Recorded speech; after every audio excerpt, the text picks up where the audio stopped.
With all the media ideals and societal pressures about how we should look, it's easy to become hyper-focused on our bodies and have a distorted self-image. But the truth is, our bodies are truly incredible for all the things that they allow us to experience and accomplish. Our worth and beauty go far beyond just physical appearance.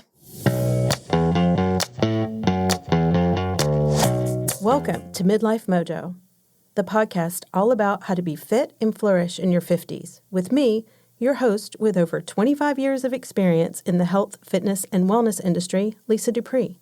We'll be talking about all the things that support living life to the fullest. Let's dive in.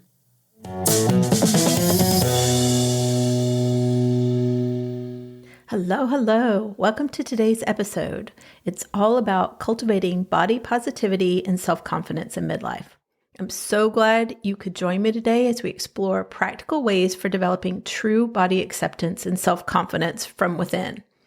I'll share insights from my years of experience as a health and wellness professional, helping people improve their health and their relationship with their bodies. My goal is for you to walk away with some ideas for how to shift from self-criticism to self-appreciation. Let's dive in.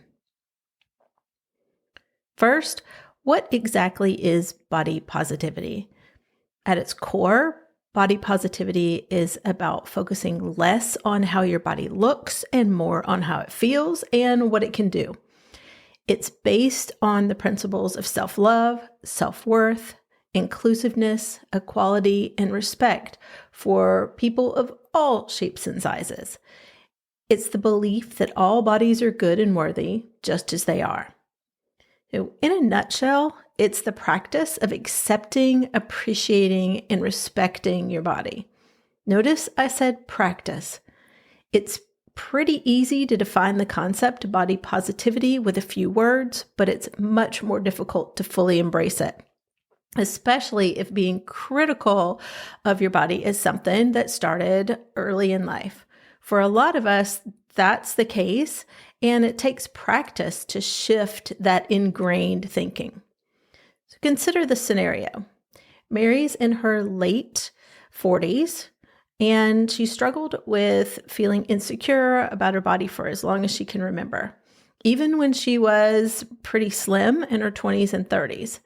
Now that she's gotten older, she notices that her body is changing in ways that are a normal part of aging, but society really deems to be less desirable.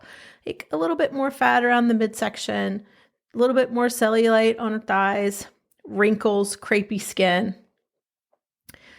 She's constantly comparing herself to images of women in magazines and on social media, these women who seem to really defy aging. And so when Mary looks in the mirror or sees herself in photos, she zeroes in on those imperfections and feels ashamed and defeated. She often turns down invitations to go swimming, or to events where she has to wear something that might be a little bit revealing. And when she does go to social gatherings, she's preoccupied with sucking in her stomach, adjusting her clothing, analyzing how she looks from different angles. And she's doing this instead of being fully engaged in those conversations with the people that she's with. She's also been hesitant to pursue professional goals, thinking that she doesn't look the part for leadership roles. And she also downplays her accomplishments, really just unable to get past some of the self-criticism despite her many talents and achievements. So Mary's story hits on several detrimental things that stem from having a negative body image. It hijacks your mental focus, for one, and steals joy from those moments. You obsess over problem areas rather than being fully present. Negative body image can also worsen anxiety, depression, and if there's a tendency to withdraw or not, accept invitations, isolation can, come up. It also can lead to unhealthy diets, restrictive eating patterns, over-exercising, and excessive body checking instead of, practicing balanced self-care. It can diminish your accomplishments when you can't get past the self-criticism about how you look. And it can drain your confidence. So you hesitate to go after goals thinking that you don't look the part. So after all, it's pretty easy to find flaws if you zero in and nitpick your appearance. And when we get stuck in that hypercritical mindset, it robs us of experiencing life fully. Self-appreciation, though, is truly mind over matter. However, if you found yourself resonating with Mary's story and cultivating body positivity seems a bit out of reach for you at the moment, one of the things that you can do right off the bat is just begin to move toward body neutrality.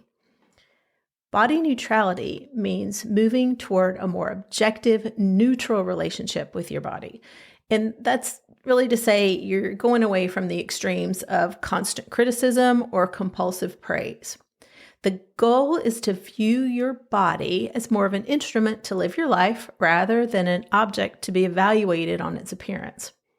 With body neutrality, you still care for your body through healthy habits, but you aren't obsessively analyzing or monitoring it. You move through life with body confidence without making appearance your primary focus. So, for example, if someone doesn't really like the way that their thighs look and they don't like the shape or, that there's cellulite there, they could be thinking to themselves like, oh, look at my thighs, saying things detrimentally about them, cottage cheese thighs, things like that. So a way to move toward body neutrality would be to notice when those things come up and then reframe your thoughts.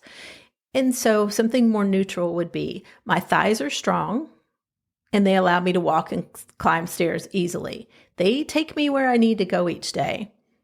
Yes, there's some cellulite and some softness to them, which is normal for my age. My thigh size and shape are determined by many factors outside my control, so I am going to aim to appreciate what my thighs allow me to accomplish. This neutral approach, you notice, focuses on the functionality of your thighs rather than just aesthetics. It acknowledges changes that have occurred with age, but without that harsh criticism or judgment. And there's no dwelling on comparisons to other people's thighs or cultural ideals. The goal is balanced acceptance rather than rating or judging appearance. So here are some ways to shift from body negativity to greater body neutrality. You want to focus less on dwelling on perceived flaws and judging your body, and more on listening to your body's needs for nourishment, needs for movement, needs for rest. I'm going to cultivate gratitude for all that your body does for you each day and work to release comparison and perfectionism around your looks. Surround yourself with people and messages that celebrate bodies of all shapes and sizes. You want to wear clothing that feels comfortable for the activities you enjoy. And then check in with how you feel physically and emotionally, not just how you look. And then practice mindfulness to become aware of negative self-talk without judgment. Over time, these shifts help you see your body through a more neutral, balanced, and appreciative lens. Now, if you're ready to begin cultivating authentic body positivity and self-appreciation, here are some of my favorite things for you to try out. Practice self-talk that affirms that you are more than just your body. A simple statement like, I am more than just this body, can be super helpful. And then remind yourself of your other gifts, your talents, your abilities. It can also help to create a list of all the things your body enables you to do and experience, and make sure that list really is embracing the appreciation for your body. This can be helpful to turn to whenever you're feeling self-critical. You want to surround yourself with size diversity, both in real life and on social media. And always keep in mind that Photoshop and filters distort what real bodies actually look like. Wear clothes that you feel attractive and comfortable in. Having things that you feel comfortable in and that you enjoy wearing, like having that sense of style, can really boost confidence overall. You want to focus less on scale, weight, and measurements. Pay more attention to how you feel in your body. Another thing that I like to do is, if you're winding down in the evening, especially before bed, express gratitude for all the things your body does for you each day. This practice helps cultivate a sense of appreciation and positive feeling. And then speak compassionately to yourself. If you have that inner critic, you have that self-criticism, imagine if a friend spoke to you the way that you speak about your own body. More than likely, you'd probably want to avoid that person and maybe even not continue to be friends with them if they were super critical, harsh, or demeaning. So as you're noticing that self-talk and feeling some of that critical, harsh, thoughts coming up, begin countering those with more supportive and kind words. Treat yourself with understanding, patience, and encouragement, just like you would a good friend that you actually want to hang out with.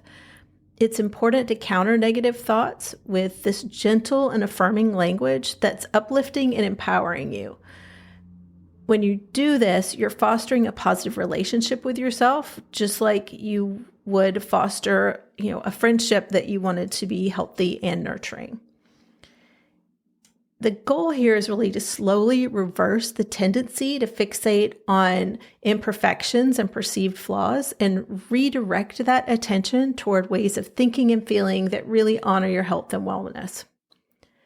So let's go over a couple of more in-depth strategies that can improve your body image more long-term.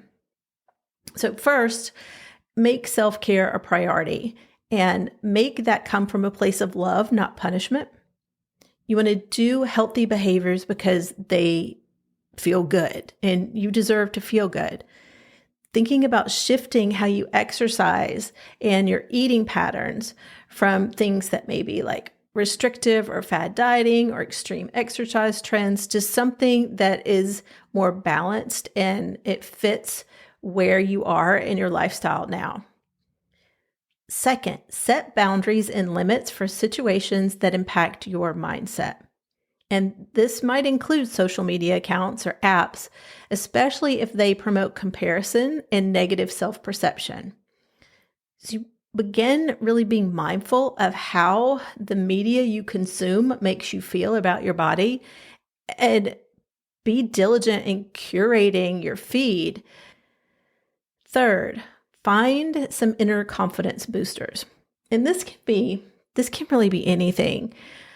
It may include wearing an outfit that you really feel great in. It could be playing your favorite music, reading motivational quotes, and finding these little rituals that boost confidence can help you overall kind of build that ability and shine from the inside out. And then finally, reconnect with the capabilities of your body and notice how it allows you to move through the world and accomplish goals, so that you shift from obsessing over perceived flaws to feeling gratitude for your health, your well-being, and your strength. So let's transition into some practical strategies for building overall confidence. So first, I would suggest making a regular practice of identifying your skills and strengths. One way to do this is to keep a confidence journal and jot down moments when you've succeeded or felt proud of yourself. This journal can become a treasure trove of your accomplishments and achievements and talents, and looking back at it can serve as a powerful reminder of all that you're capable of. Another thing would be to use positive affirmations and mantras when you catch yourself thinking negatively. If you have these ingrained thinking patterns, the words that you've been saying to yourself have influenced your mindset, and your mindset shapes your thoughts and feelings. Imagine your mind as a garden, and your thoughts are the seeds that you plant. So positive words, affirmations are like nurturing sunlight and clean water, helping those seeds grow into more beautiful, empowering beliefs. On the other hand, negative words are like weeds, and that can choke the potential out of your garden and leading to self-doubt and insecurity. The way that you talk to yourself directly impacts how you perceive the world around you and how you feel about yourself. So when you cultivate a garden of positive thoughts through mindful language, you're actually cultivating a garden of resilience, self-assurance, and inner strength. Remember, the power of words just extends beyond communication. These words have the incredible ability to shape your reality and your sense of self. Another thing is, instead of comparing yourself to others, let others' success inspire you to believe in your own capabilities. Imagine yourself achieving your goals and radiating self-assurance. This type of mental practice helps cultivate genuine confidence in your real life endeavors. And then begin taking small actions, take small risks, expand your comfort zone little bit by little bit. Is the more that you're putting yourself out there, the more comfortable you get. So by keeping at this and using some of these methods consistently, you can change how you think about your body, how you think about the skills that you have and your abilities. And this empowers you to operate from a place of confidence. So I hope this gives you a starting point for cultivating body acceptance and confidence using mental shifts and practical habits. Remember, your power comes from within, and you are worthy and incredible exactly as you are right now in this moment. And if you take just one idea of this from this episode, remember that your body enables you to live and experience all of life's beauty. Honor it, nourish it, and appreciate all that it allows you to achieve. Wishing you the confidence to boost your midlife mojo by embracing your gifts and living boldly. Thank you for listening. Follow Midlife Mojo and connect with me on Instagram at Lisa Dupree Coaching to continue the conversation. Bye for now.